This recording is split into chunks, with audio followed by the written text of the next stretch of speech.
Sveiki! Šodien parunāsim par ko interesantu. Tieši pretī Franču licejam Rīgā, kur satiekas Valdemāra un Briāna iela, ir tāda siena ar barļefu. Jā, tāda neliela, bet pamanāma. Tieši tā, veltīta Aristīdam Briānam, un ziniet, šī piemiņas zīme slēpj neticami līkumotu stāstu. Tas ir kā Rīgas vēstures spogulis, vai ne? Pilnīgi noteikti. Tas stāsts ir ļoti zīmīgs, un, lai vispār saprastu, kāpēc šāds piemineklis Rīgā ir vērts atcerēties, kas tas Briāns bija. Jā, kas tad viņš bija? Aristīds Briāns bija vairāk kārtējs Francijas premjerministrs, pat Nobela miera prēmijas laurāts. Nopietni. Jā, un Latvijai viņš ir īpaši svarīgs, jo tieši Briāns, būdams premjers 1921. gada 26. janvārī, parakstīja to Briānu notu. To slaveno notu. Tieši to, ar kuru Antantes lielvalstis beidzot de jure atzina Latvijas neatkarību. Tas bija izšķirošs brīdis mūsu jaunajā valstī. Skaidrs, tātad ļoti nozīmīga persona mūsu vēsturē. Loģiski, ka pēc viņa nāves, kad tas bija 1932. gadā, Jā, 32. tad Rīgas doma gribēja viņa piemiņu iemūžināt. Bet tur jau sākās pirmās, kā lai sakām, aizšķiršanās, vai ne? Tieši tā. Sākās ar ielas pārdēvēšanu. Daļa ļoti svarīgās Krišķāņa Valdemāra ielas pārsauc par Aristīda Briāna ielu. Oho! Un tas laikam ne visiem patika? Maigi sakot. Bija diskusijas, jā. Valdemārs tomēr latviešiem ļoti svarīga nacionāla figūra. Un tad daļa viņa ielas atdod Briānam, lai arī Briāns svarīgs starptautiski, tomēr daudziem šķita, ka Valdemārs ir nozīmīgāks tieši mums. Saprotams. Bet doma palika pie sava. Jā, doma lēgumu nemainīja, un nolēma to vēl nostiprināt ar piemiņas zīmi. Bet interesanti tas, kādu zīmi plānoja sākumā. Kādu tad? Bija doma par pavisam vienkāršu plāksni. Tikai teksts. Ielikta tādā nelielā ķieģeļa sienas nišā. Bez bareļefa. Jā, bez bareļefa, jo bareļefs, tas ir tas telpiskais tēls, kas izceļas, tas būtu bijis krietni dārgāk. Laikam taupīja. Taupības apsvērumi jau sākumā, bet tad, cik saprotu, uzlāta steiga. Tieši tā. Rīgā gaidīja ierodamies bijušo Francijas premjeru Eduardu Erijo, un kādam radās ideja, atklāsim to pieviņas zīmi tieši viņa vizītes laikā. Tas bija 1933. gada 11. septembrī. Ātri vajadzēja? Jā, ļoti ātri. Un, īsto plāksni pagūt nevarēja. Un ko tad? Un tad izdomāja, diezgan radošu risinājumu. Steigā uztaisīja ģipša mulāžu. Ko? Lūdzu, no ģipsa? Jā, no ģipsa. Un nokrāsoja bronzas krāsā. Būtībā butaforija. Neticami. Valstiski svarīgu pieminekli atklāja kā butaforiju, un Erijo to atklāja. Jā, viņš to svinīgi atklāja, teica runas par draudzību starp Latviju un Franciju, visen lielu pompu. Acīm redzot, sākumā neviens neko nepamanīja. Bet ilgi tas tā nestāvēja. Nē, diezgan drīz pēc atklāšanas kāds to ģipša plāksni sabojāja. Ir versija, ka kāds mēģināja pierādīt, ka tā nav īsta. Mēģināja pārbaudīt, vai tiešām bronza? Iespējams, to plāksni tad ātri noņēma, oficiāli paziņojot, ka pārstrādēja. Bet šis incidents pat izraisīja nelielu skandālu Francijas presē. Viņi rakstīja, ka Rīgā iznīcināts Briāna piemineklis. Ārprāts kāds kurjos, un kas tālāk, kā tad īsto uzlika?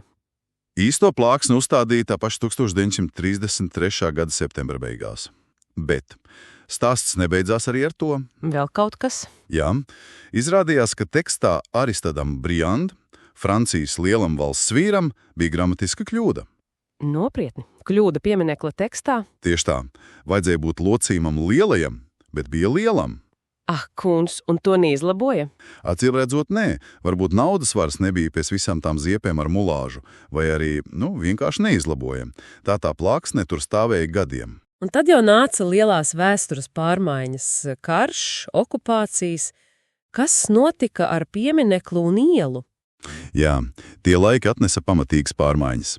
Pati iela kļuva par tādu kā ideoloģisko kaujas valku.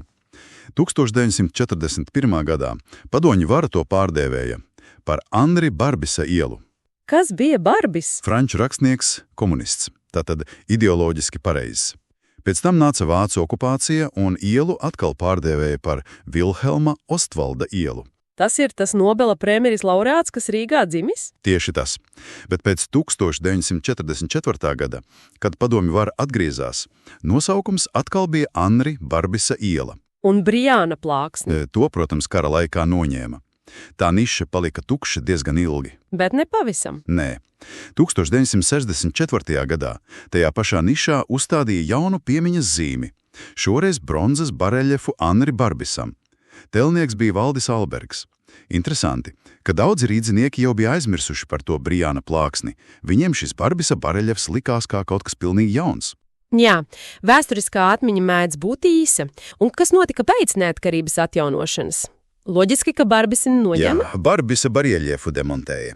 Ar ielu arī bija izmaiņas. Sākumā tai atjaunoja seno, vēsturisko nosaukumu Bleķu iela. Bleķu iela. Jā. Bet tad 1996. gadā ielu atkal pārdēvēja par Aristīda Briāna ielu. Un tas notika neskatoties uz Kultūra Kapitāla fonda protestiem. Kāpēc viņi protestēja? Viņi droši vien uzskatīja, ka vēsturiskais Bleķu ielas nosaukums būtu pareizāks, vai ka Briāna vārds tomēr nav tik organiski saistīts ar šo vietu pēc visām tām peripetijām. Bet lēmumu pamatoja politiski ar nepieciešamību integrēties Eiropā, godināt Eiropas politiķi. Tātad atkal atgriešanās pie Briāna un piemineklis, niša taču bija tukša. Jā, un tad ļoti simboliski 1998. gada 11. septembrī Tieši 65 gadus pēc tās pirmās butaforiskās atklāšanas. Tieši tā, tajā nišā beidzot atklāja jaunu Aristīda Briāna piemiņas memoriālu. Šoreiz tas ir tēlnieces Intas Bergas veidots bareļefs, un tas apvieno tēlniecību ar sākotnējo tekstu. Un kļūda? Vai kļūda ir izlabota? Ir gan. Šoreiz teksts ir pareizs, lielajam valsts vīram, un vēl viena zīmīga sakritība tieši pretī atkal atrodas Franču licejs, kas ir atgriezies savās vēsturiskajās telpās. Viss it kā ir noslēdzies. Apbrīnojami. Šīs stāsts tiešām parāda, ka tāds piemineklis nav tikai, akmens gabals par godu kādam. Pilnīgi noteikti. Tā ir kā laika kapsula vai spogulis. Jā, tajā redzamas visas tās Rīgas politiskās vētas, ideoloģija maiņas, sabiedrības prioritātes un pat tādas prozaikas lietas kā steiga, kļūdas, naudas trūkums. Tas viss kopā veido šīs vietas stāstu. Riktīgi aizraujoši. Un tas tiešām liek aizdomāties, cik daudziem tādiem pieminekļiem vai ielu nosaukumiem, kurus mēs redzam katru dienu, ir līdzīgi sarežģīti daudzslāņaini stāsti. Stāsti par pagātnes konfliktiem, aizmirstām izvēlēm. Jā, ko tā izvēle? Kam celt pieminekli, kad to darīt, kad noņemt, kad pārdēvēt ielu, ko tas mums īstenībā stāsta par sabiedrības vērtībām dažādos laikos. Tieši tā. Tā ir viela pārdomām, par ko padomāt, ejot garām šai vietai nākamreiz.